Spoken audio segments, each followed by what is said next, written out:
안녕하세요. 조인시 윤드림입니다. High Availability Application on AWS Cloud 강좌의 마지막 챕터의 쇼타임입니다. 이 강좌는 총 4개 챕터로 이루어져 있고요. 챕터는 앞의 챕터들을 학습했다고 가정하고 진행이 됩니다. 앞의 챕터들을 보고 오는 걸 권장드리고요. AWS 클라우드에 대한 경험이 없다면 위 링크에 있는 강좌를 먼저 시청하는 걸 권장드립니다. 여러분의 관심은 좋은 컨텐츠를 만드는 데 큰 도움이 됩니다. 좋아요, 구독, 알림 설정 꼭 부탁드리겠습니다. 쇼타임의 진행을 위한 방법들을 소개해 보겠습니다.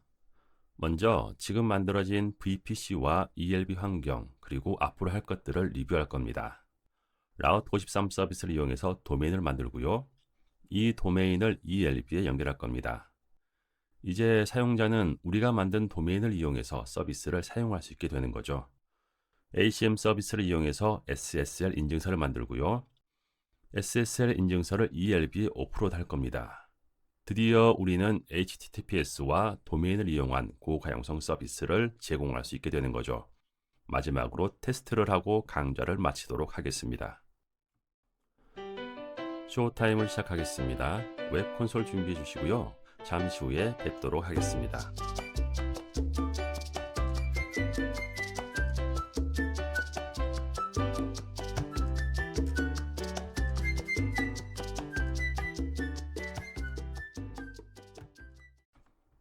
현재 구축된 애플리케이션 상태를 리뷰해 보겠습니다. 먼저 애플리케이션을 전개할 VPC를 만들었죠. 여기에는 표현되어 있지 않지만 이 VPC는 퍼블릭 서브넷 그리고 프라이빗 서브넷으로 구성되어 있고요. 인터넷 게이트웨이, 라우팅 테이블 등도 포함하고 있죠. 그리고 2개의 EC2 인스턴스를 실행하고 플라스크 애플리케이션을 설치했습니다. 이 인스턴스를 타깃 그룹으로 묶었고요. ELB를 전개하고 리스너를 추가해서 유저 요청을 타깃 그룹에 있는 인스턴스로 분산할 수 있도록 했습니다.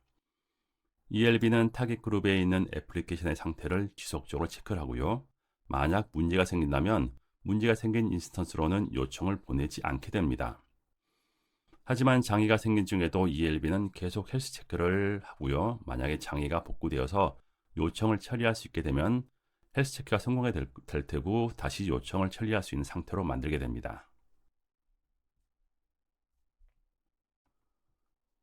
사용자가 ELB에 접근하기 위해서 지금은 이런 이름의 도메인 주소를 입력해야 합니다. 도저히 사람이 사용할 수 있는 그런 이름이 아니죠. 그래서 myjoinc.com 이런 도메인을 설정하게 될 겁니다. 그리고 SSL 인증서를 ELB에 오프로드 하게 되고요. 결과적으로 사용자는 https://myjoinc.com으로 접속할 수 있게 됩니다. 도메인 이름은 mydomain.com 이렇게 점을 기준으로 해서 계층적인 구성을 가집니다.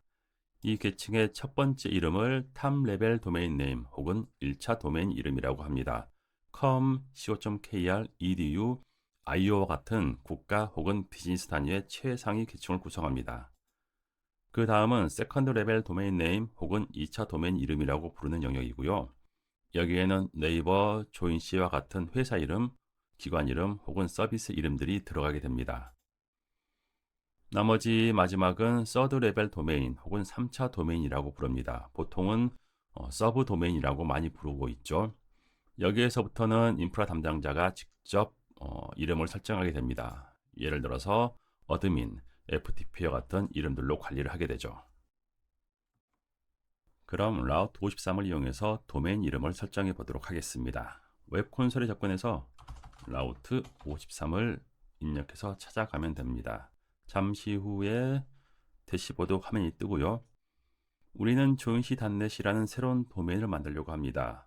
호스트존에서 새로운 도메인을 만들거나 이미 만들어진 도메인을 관리할 수가 있습니다. 도메인을 호스팅하고 관리하는 그런 서비스라고 보시면 됩니다.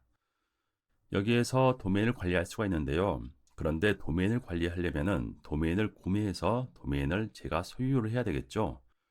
그리고 도메인을 구매하려면 이 도메인이 사용할 수 있는 도메인인지를 확인해야 합니다.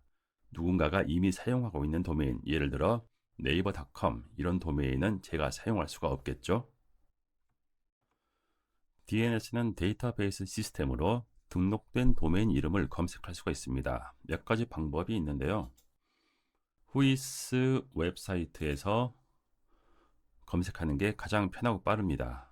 예를 들어서 네이버닷컴을 한번 입력해 보겠습니다. 그러면 이렇게 네이버닷컴에 대한 상세한 정보들을 확인할 수가 있습니다. 이 정보를 통해서 우리는 네이버닷컴이 이미 다른 회사에서 사용하고 있는 도메인이라는 걸 확인할 수가 있죠. 이런 도메인은 당연히 저희가 사용할 수가 없을 겁니다. 예를 들어서 등록되지 않은 도메인을 한번 입력해 보겠습니다. 그러면 이렇게 도메인 정보를 찾을 수가 없다는 메시지가 출력됩니다. 이러한 도메인은 사용할 수가 있겠죠. 이런 식으로 해서 등록하기를 원하는, 구매하기를 원하는 도메인을 먼저 확인을 하고 다음 화면으로 넘어가면 되겠습니다. 도메인을 구매해 보겠습니다. 메뉴 상에서 여기 레지스터드 도메인 있죠? 클릭하면은 구매 화면으로 이동을 합니다. 여기에서 레지스터 도메인을 클릭하고요.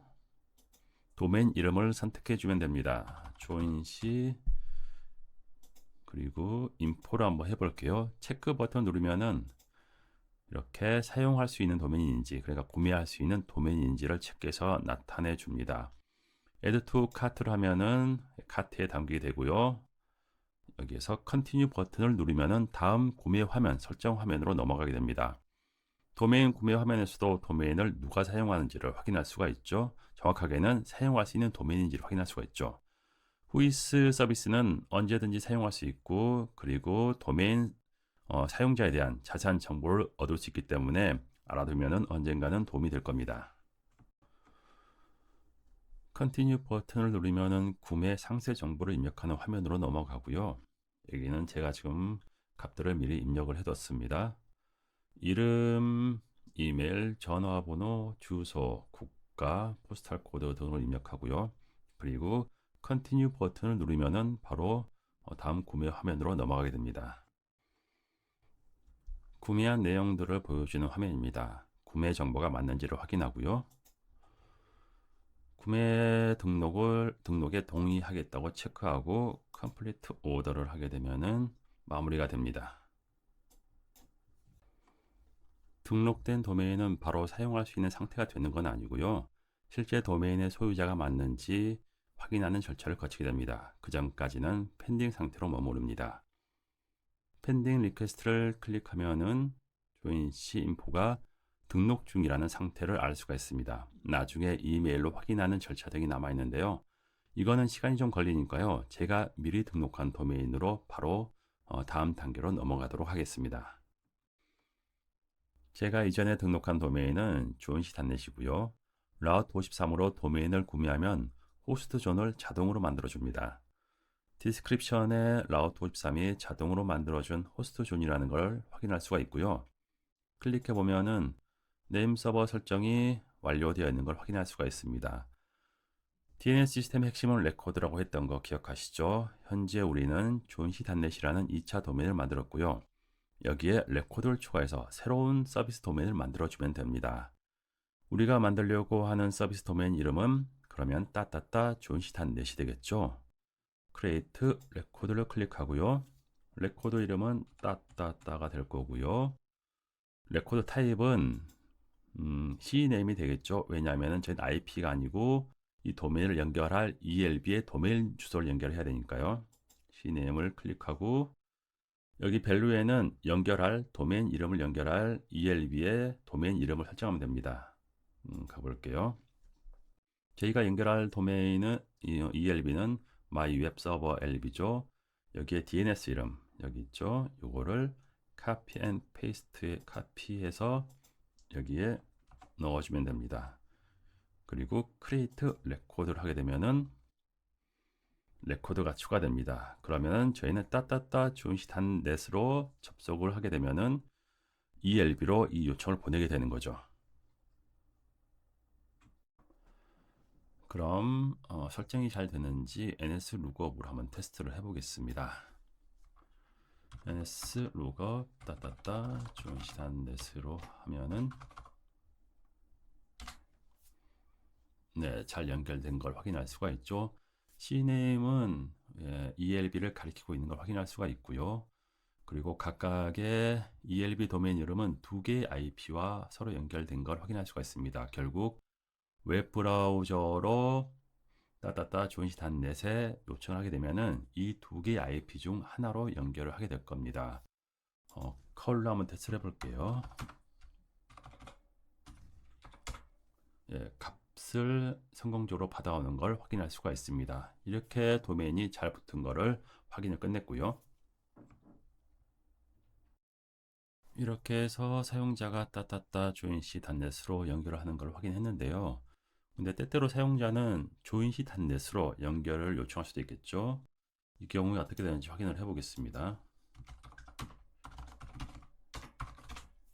연결이 안 되겠죠. 왜냐하면 join시.net에 대해서는 ELB로 연결하라는 정책이 없기 때문입니다.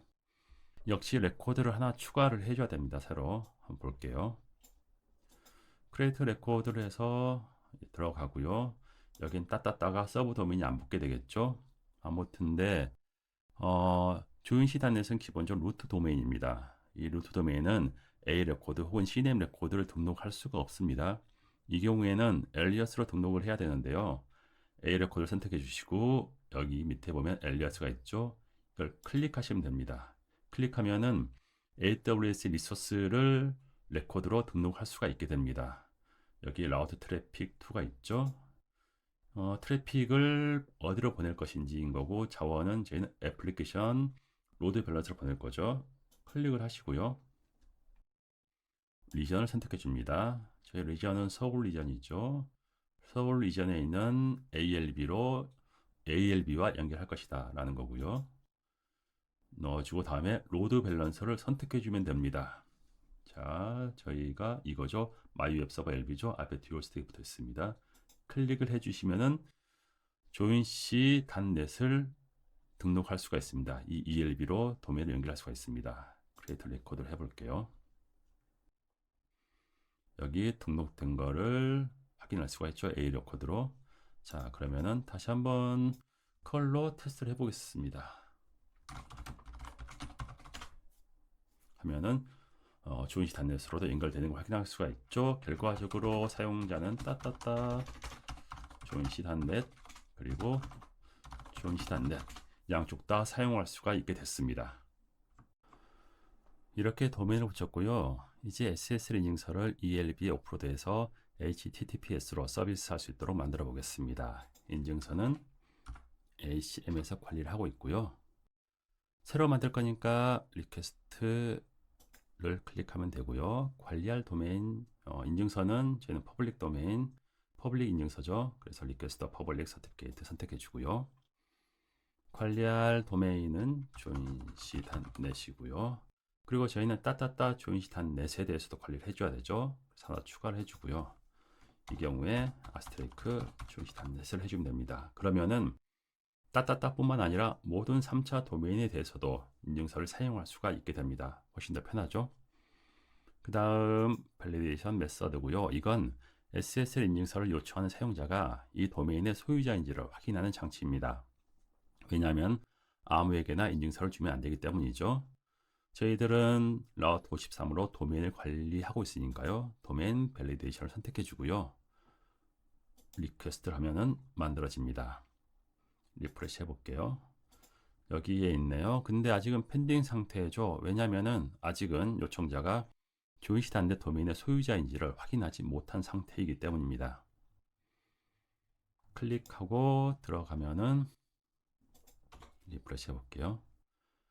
여기에 도메인 내용이 있죠. 여기에 있는 이 정보들을 저희가 관리하는 레코드에 추가를 시켜줘야만 합니다. 왜냐하면은 도메인을 소유하고 있어야지만 이 레코드를 추가할 수가 있기 때문이죠. 이게 추가됐다는 것은 도메인의 소유자라는 게 증명이 되는 거죠.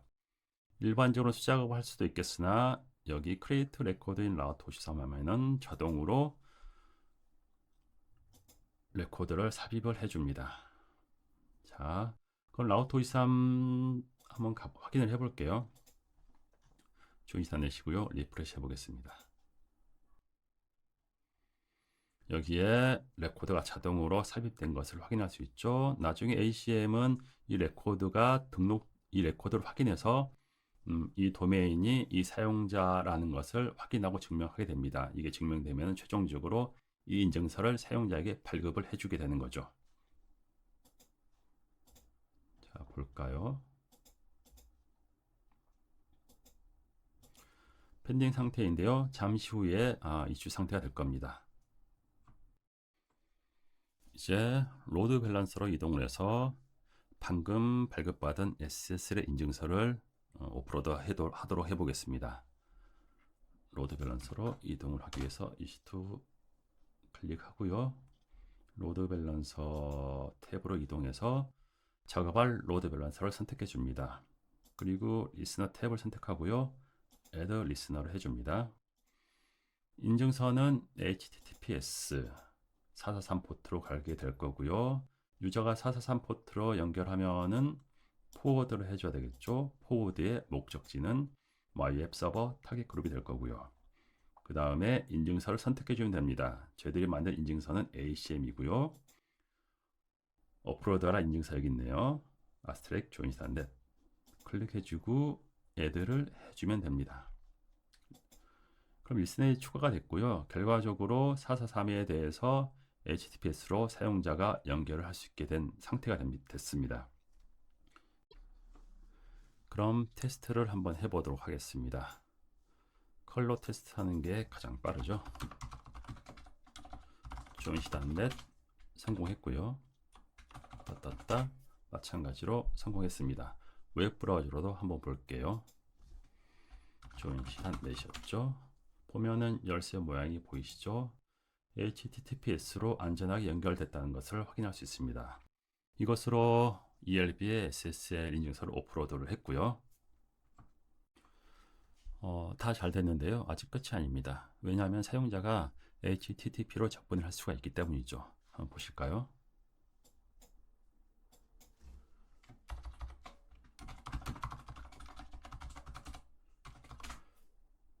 이렇게 되면 안 되겠죠. HTTP는 안전한 사이트가 아니니까요. 그래서 만약에 사용자가 80번 포트로 들어오면은 443 포트로 자동으로 이동하도록 그렇게 좀 해줄 겁니다. 이것들은 리스너 룰을 수정하면 되고요. 지금 한번 작업을 해보겠습니다.